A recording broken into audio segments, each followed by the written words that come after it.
Hi, everybody. I hope that you had a joyous holiday season. And here we are in a new year, 2018, and you're getting closer and closer to completion. So, this is week 5 for you. Not quite halfway there, but almost halfway there. And let's see.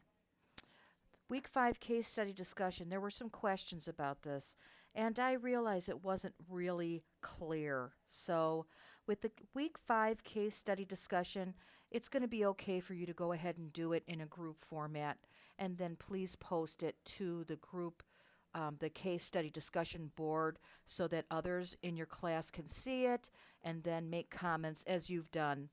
I'm finding now as I'm teaching more and more of these classes that the manner in which I do these discussions is evolving. So I appreciate your patience and understanding. So for week 5, we're going to be focusing on this topic. Since it's a group discussion, each group has its own conversation, but that's not the case.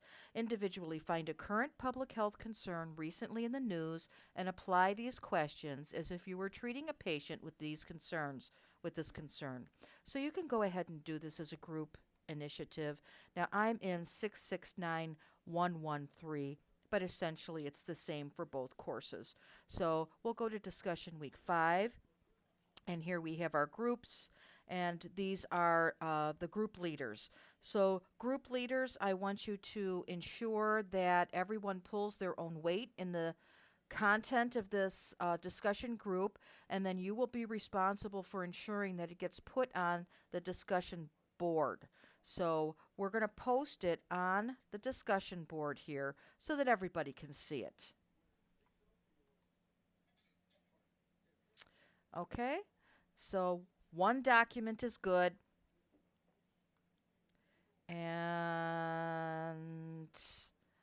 it's not going to be due until Friday. So we'll make it due Friday, and then you can do your follow up questions on by Sunday.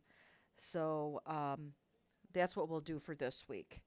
And then I also posted an announcement about our review. So the midterm review is going to be Tuesday, January 9th.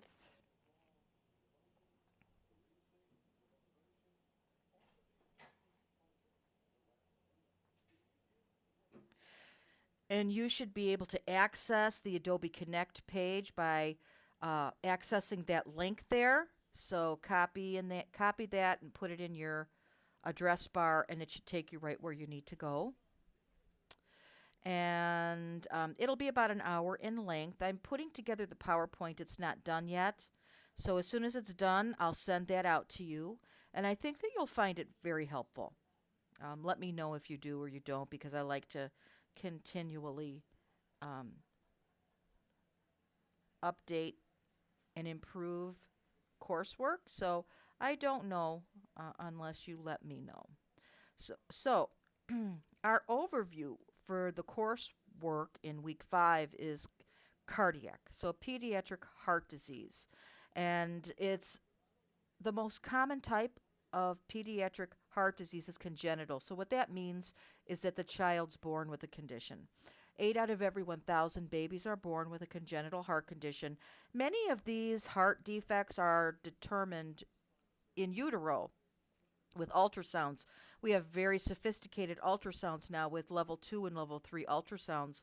But you also have to consider, I know in my history, I have seen undetected fatal cardiac defects.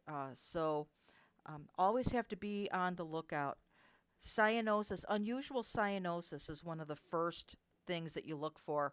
Central cyanosis is never normal in a newborn or in a child. So you have to look at those things seriously. And little kids can have uh, these defects, and you'll see that they are generally failure to thrive or smaller than normal size. It's amazing how the body can compensate in some cases with these congenital defects. So I had a patient in my clinic the other day who, she was an adult actually, but she had a patent foramen ovale, which is a hole between the heart, which is normal in the fetus, but it typically closes soon after delivery. She also had mitral valve prolapse, and those two cardiac anomalies were not identified until she was a teen and began having a rapid heart rate with exercise. So those things aren't generally missed that long. But it was an interesting case, and I always like to bring those cases back to you. Um, I hope that you're having a wonderful clinical experience. And I actually have a tool that I'm going to send to you. I think that when I was a nurse practitioner, or when I became a nurse practitioner, one of the most frightening things for me was um, writing prescriptions for pediatrics because it varies by weight. You can't go over a certain number of milligrams per day, etc. So I think I was so nervous about that. And I had a really good friend, and she sent me this worksheet to help me. And I say it was a saving grace for me. Now I don't even think twice about it. I just get out my little calculator and ding, ding, ding, ding. This is what the dose is. But at the time, I didn't know that. So I think that you'll find it helpful. So I'm going to send that along to you today also. So the calendar is, it, again, it's been a work in progress. I'm working on that. So we'll get that all set. If you have any questions, please email first. And something that I discovered too, since I became full time faculty, I get so inundated with emails that I've been missing them. And I really don't like that because I like to stay current. I know as a student myself, when I have emailed my professor, I'm just waiting on pins and needles until she gets back to me. So I don't like to be that way with my students. So email me. If you do not get an email within 2 hours, email me again. If I don't respond to that, then I want you to text me at 630-776-4821. You need to include your course and section number because I'm teaching 5 sections. Actually, right now I've got 6 sections.